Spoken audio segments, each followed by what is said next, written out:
ここの中に炭が入ってて、でこれ引っ張るとこの糸に炭が染み込んで、で、こういう時にも使うし、結構基礎現場とかでも炭出しって言ってこういうのでこれを線にして出すことが多いんですね。コンクリの上とかにもよく売ったり、基礎の上とかで、それで土台の位置出したりとかやってますけど、はい。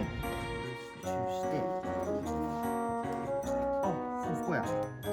持っといた方がいい。結構引っ張りますよ。